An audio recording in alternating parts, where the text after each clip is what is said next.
What's up mga Joe? It's 4:45. Test natin kung ano yung video footage nitong Freedcon R3. So, ayan. Napunta tayo ngayon ng MTCC Imus dahil tayo ay susundo sa ating commander. So, ayan.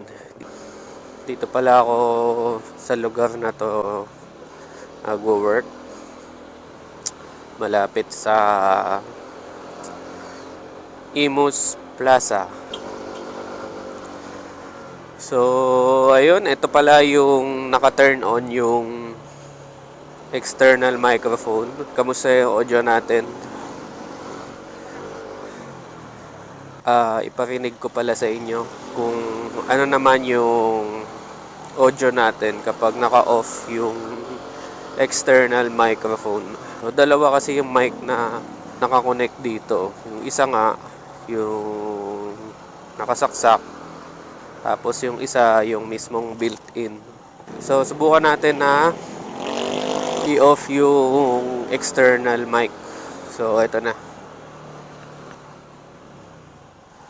So, ito, naka-off na yung external microphone. So, ayan, kamusta yung audio natin? Medyo mabagal tayo, wala na pala akong gas. Atay tayo dyan. So, ito ay naka-off yung external mic. Kasi parang yung external mic, yun yung extra na kinakabit. Pag naka-off siya, ibig sabihin, yun yung internal, di ba? Tapos, ito pala mga Joe, yung kanyang footage. So, ngayon ay hapon na. So, ito yung lighting ng hapon. Okay naman siya. Malinaw-linaw naman. Naka 2K to sa settings. Malinaw siya. Kahit gabi, malinaw. So, mamaya papakita ko sa inyo pag dumilim na kung ano yung itsura ng footage niya kahit gabi.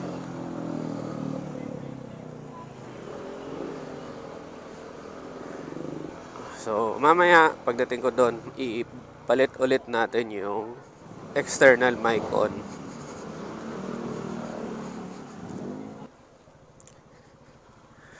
So, yan na si Commander. Nag-aantay na. Yari tayo dyan. So, dito na tayo ulit mga John. Nasundo ko na si Commander. Testing naman natin yung external mic. So, ito na mga John, naka-turn on na yung external microphone. So, medyo mabagalan tayo, kaya wala masyadong wind noise. Masama yung audio. Hindi ko makakapag-sample sa inyo ng kanta eh. Kasi may sipon ako. So, ito na, papagas muna tayo kasi nagbiblink na yung gas ng ating motor. Stop over muna tayo sa Shell na malapit. Ang oras nga pala ngayon ay 5:17. So, medyo padilim na. Ito yung quality ng video. Mamaya ulit pag gumabi na at pauwi na ako, i-record ulit natin yung footage kung gaano siya kalinaw kapag gagabi na. So, yung sa mga nagtatanong pala ng Freedcon R3 kung matagal ba siyang mag-record, ang sagot ko dyan ay oo. Kahit malapit lang ako, ang approximate time ko na biyahe ay nasa 1 hour. 1 hour to 1 hour 30 minutes.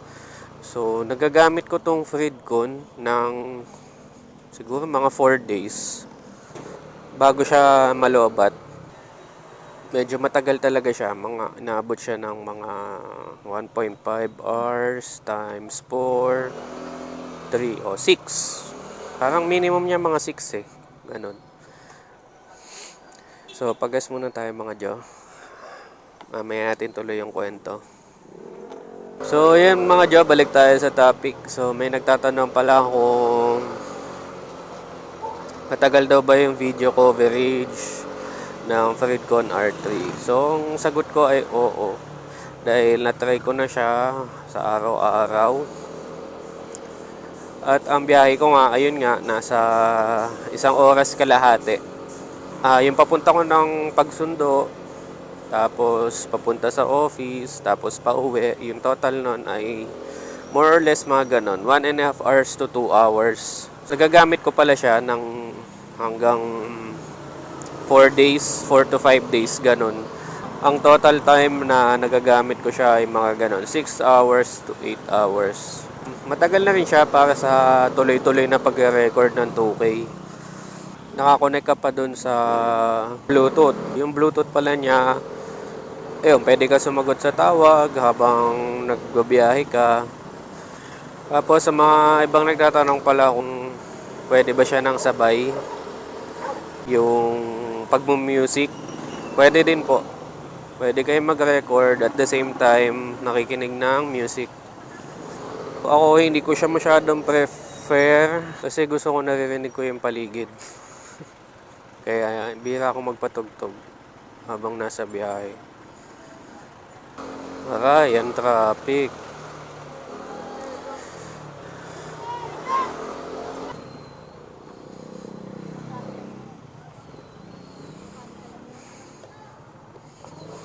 Traffic masyado ah.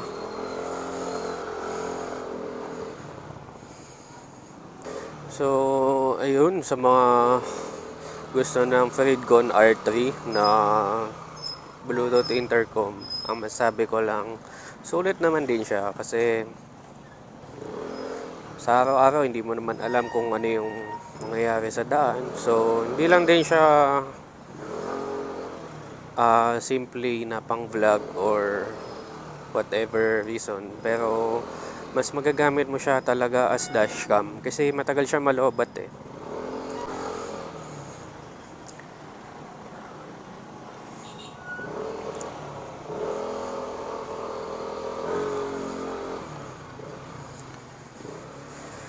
Ay, pahirap pa na naman sumingit. Sa mga nag-aalangan bumili, sulit naman siya kasi ayun nga, nare-record yung bawat biyahe nyo sa araw-araw. At malinaw naman siya, tapos built-in na rin kayo ng mic. So kung gusto nyo magsalita habang nag-video, malinaw kayong maririnig ng audience nyo. Sa mga magtatanong din, ang memory card pala na gamit ko dito ay 128 gig.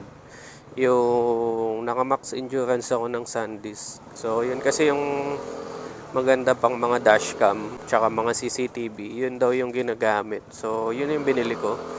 128 lang pero alam ko ang kaya nito hanggang 256. Pero pwede na rin kasi yung 128 eh. So, yun mga Jo, it's 5:30 PM. Time check. Ito na siya kapag wala na masyadong araw. Ito na yung kanyang footage. Ayun, ano pa ba ang pwede natin pag-usapan dito sa Fredcon R3? Tapos ay pala, pwede kayong mag-connect dito ng hanggang 6. Basta Fredcon din yung gamit nung iba mong kasama. So kapag ibang brand, isa lang yung pwede na makakonect. Yung battery pala, pag charge nyo siya ay 5 volts 1A. Sabihin nyo, 5 watts lang. Kasi, yun yung recommended eh. 5 watts charger lang. So, ayun. Medyo matagal siya mag-charge bago ma-full. At yun yung isa sa warning pala na nakalagay dito sa box na wag daw siyang i-overcharge. So, kung halimbawa hindi nyo masyado ma-monitor, kaya mas maganda talaga na 5 watts lang yung gagamitin nyo. Para at least, kung natapos na siya mag-charge, hindi sobrang lakas yung kuryente na pumapasok. So, hindi basta masisira yung battery nyo sa loob kahit na full charge na tapos hindi nyo natanggal agad.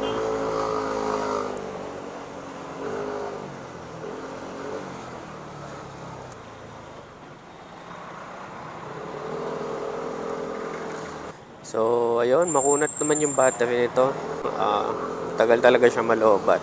Tapos pala mga job, pag mga narinig nyo na yung, may nagsasalita kasi dito sa Fredcon. Pag narinig nyo na 60% na lang siya, kailangan nyo na siyang i-charge. Kasi hindi nagagana yung video recording nyo. Ang magagamit nyo na lang is yung Bluetooth na hands-free. Yun lang. Tapos music. Pero yung video recording, hindi nyo na siya magagamit. Kada pagbukas nyo nito, tatlo yung sinasabi nung voice nung Fredcon. Tatlo yung sinasabi niya. Battery is full, 80% battery, tsaka 60%. So, pag nag-60 na lang, kailangan nyo na siyang i-charge kasi hindi nyo na siya magagamit as dashcam. So, yun. Tapos na tayo sa battery, sa memory. Pinaka-okay na yung 128 GB sa memory nyo. Kasi naglo-loop naman siya. So, pwede kayo pumili kung every 1 minute, nag-stop siya. 1 minute, 3 minutes, 5 minutes, 10 minutes yata yun. Pwede kayong pumili. Tapos, meron pala tong Roadcam app. Yun yung app na pwede nyo i-download sa Play Store or sa App Store. Doon yung makikita kung ano yung actual na footage niya. So, doon, pwede nyo siyang ayusin kung ano yung itsura ng horizon nyo, kung saan siya banda nakatutok, nakatungo ba, nakatingala ba masyado, ganun. So, ayun, natitilt naman to. Pwede nyo siyang itungo, pwede nyo rin siyang itingala. Kailangan nyo lang tignan doon sa Roadcam. Tapos, yung mga video na footage nyo, pwede nyo rin doon siya i-download. Pero, ayun lang sabihin ko, medyo matagal siya mag-download. Kasi pag marami ng laman yung memory card nyo, niloload niya yung lahat So, sa akin, ang ginagawa ko ay meron akong SD reader. So, tatanggalin ko lang yung SD tapos kukunin ko yung laman. Hindi ko na siya kailangan i-download. At saka yun, pag kasi kukunik kayo sa road app, kailangan nakakunik kayo sa wifi. Kailangan may internet yung cellphone nyo, naka-data siya, ganon. So, ayun lang medyo hassle sa Roadcam app.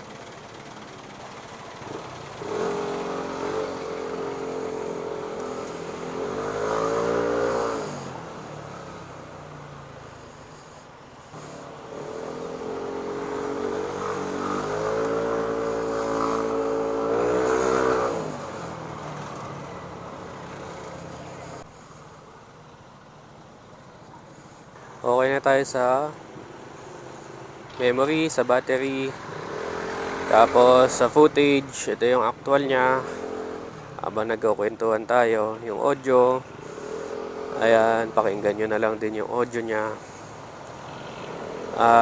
Isa pa palang feature nito ay siya, water resistant din.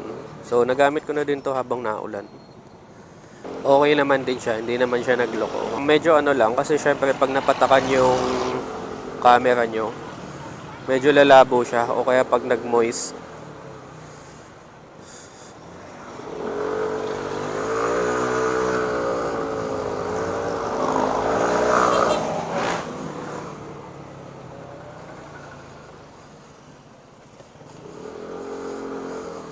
Magagamit mo talaga siya araw-araw. Hindi ko lang siya na-testing na sobrang lakas ng ulan Kasi syempre, hirap din naman magbiyahe pag sobrang lakas ng ulan, 'di ba? Yung tamang ulan lang. To summarize, yung lahat ng napag-usapan natin, battery niya, matagal siya malobat, makunat yung battery nito, yung memory card I think hanggang 256 gig siya. Pero ang gamit ko ay 128 gig lang na SanDisk. Yung Max Endurance, check nyo na lang sa online stores. So, ayun, dapat pala original din yung gagamitin nyo. Tapos, yung mismong unit, water resistant naman din siya. I think IP65 siya. So, pwede siya hanggang mga light rain lang. Tapos, yung footage naman, ito na, actual natin. At yung audio, na-try ko na din. Tapos, yung ibang katanungan nyo na pwede bang sabay music habang nagre-record, pwede po. Tapos, pwede rin siya na habang nagmu-music kayo, nagre-record, at may tumawag, pwede pa din po. So, ayun lang naman mga Jo. So, mamaya, pagka gabi na talaga, kasi yung gabi na, papakita ko sa inyo yung footage naman itong R3. So, sa mga iba pang magtatanong kung worth it ba to, oo naman, okay siya pang mga dashcam. Kumpara sa mga dashcam na malinaw siya kumuha.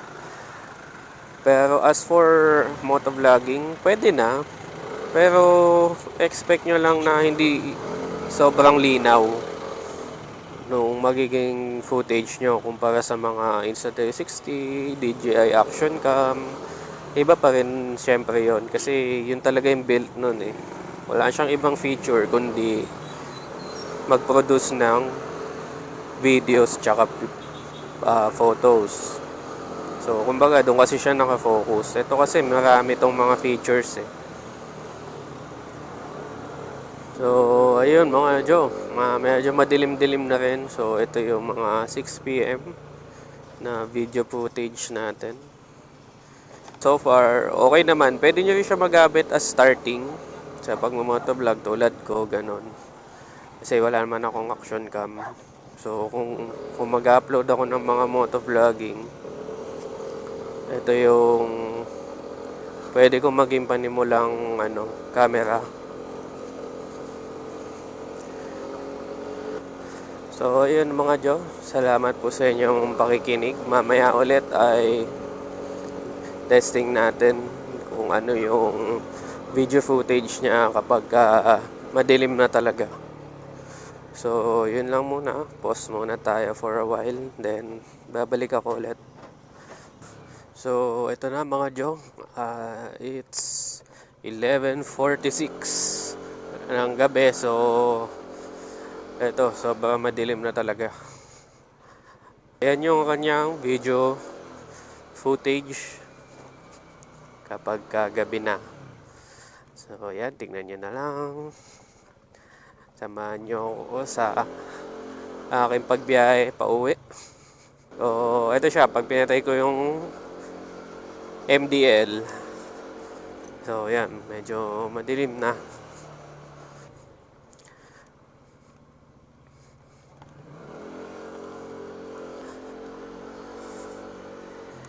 So, ayan mga Jo, tignan nyo na lang yung video. Ano sa tingin nyo yung quality, kung pwede na ba? Para sa akin, pwede naman bang simula lang. Diba? So, ayun pala mga Jo, nakalimutan ko sabihin kanina. Ang price pala nitong Fredcon R3 ay nasa 7,200. Ganon. So, depende yun kasi online namin binili. So, depende kung may sale, ganon. Saka kayo bumili para mas makamura. Ayan, ito yung kanyang itsura kapag madilim na. Pero tiwala ako, medyo malinaw-linaw pa to para sa intercom na may built-in lang na camera. Compare sa talagang camera na wala siya nakafocus, sa camera lang talaga. Kumbaga pwede na to kasi madami naman siyang features. So kahit medyo mabilis-bilis na, kaya pa rin naman niyang sumabay yung kanyang frames per second. Sabay pa naman siya. Kahit medyo mabilis na, hindi naman siya lagi, ganun. So, yun talaga yung isa sa nagustuhan ko dito kasi matagal talaga siya malobat, promise. Kung mahaba yung biyahe nyo, like 2 hanggang 4 na oras, kaya niya, tuloy-tuloy. Kasi, kaya ko nasabi, kasi naiwan ko to na nag-record siya. So, mula, I think, mga 6:00 siguro yun, nakauwi kami. Tapos mga alas 10 ko na naalala, buhay pa. So palagay mo ng 6 hanggang 10. Plus yung biniyahe namin sa daan pa uwi. More or less mga 5 hours yun. Tagal niya, tuloy-tuloy talaga, walang batayan. Tagal siya malobat. Tapos, pwede naman na yung mga 128 gig. Kasi, parang na din eh. Mahal na din kung magto 256 kayo. Pero kung budget-wise ka, pwede na yung 128 kasi matagal naman na yung masasakop nun na coverage. So, let's say kung ang biyahe mo 2 hours lang sa buong maghapon, yung 2 oras na footage mo, ilang lang yun. Ilan lang yung kakainin na memory. So, imagine mo, kung halimbawa, nakakaano ka, palagay mo ng 5 gig, 5 gig yung 2 hours mo. O, sa isang araw, 2 hours yung total na biyahe mo, di ba? O, di ilang araw na yun bago mapatungan yung mga lumang footage mo. So, matagal na din. More or less, mga 1 to 2 weeks siguro yun, ganun. Bago siya mapatungan ng bago. So, pwede na. Kahit 128 lang bilhin nyo. Basta ang bibili nyo lang na memory card, i-sure nyo lang na original talaga. Doon kayo kung sa online kayo bibili, doon kayo sa mga flagship na store o yung tinatawag nilang halimbawa sa Lazada Mall or sa Shopee Mall, ganun. Doon kayo mag-order. O kaya yung mga kilalang mga tindahan, like yung mga yung parang mga Octagon, ganun. Ewan ko lang kung meron ganun sa Shopee. Basta yung mga ganun. Game 1, yun, Data Blitz, ganun. Okay, bumili. O kaya sa Memory PH, yun. Makikita ko yun kasi may mga vlogger ako nakikita. Doon sila bumibili. So, mukhang trusted naman yun. Kahit hindi siya Shopee or Lazada Mall, ganun. So, ayun lang mga Jo. Iwasan nyo lang na ma-overcharge.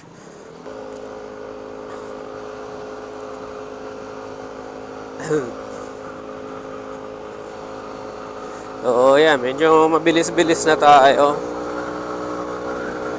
Oo. Tingnan nyo kung maririnig yung hangin.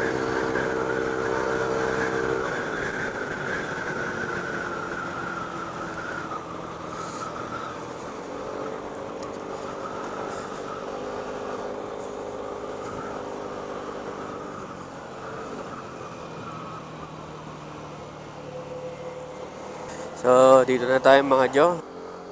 So, bago ako magpaalam, mga Jo, huwag niyo po kalimutan na kahit mag-like, share, o subscribe para ma-update po kayo kapag meron akong mga i-upload. So, very random lang naman yung mga i-upload ko na video. So, kung ano-ano lang, kung ano lang maisip ko. Spontaneous lang tayo. Motovlog, kung ano mang klaseng vlog, pagkain, kung ano man. Kahit basta ano yung maisip ko. Wala akong specific na content. So, ayun. Sana po supportahan niyo po ang aking page. Ang aking channel pala. Salamat sa inyong panonood. Nandito na lang po. Thank you.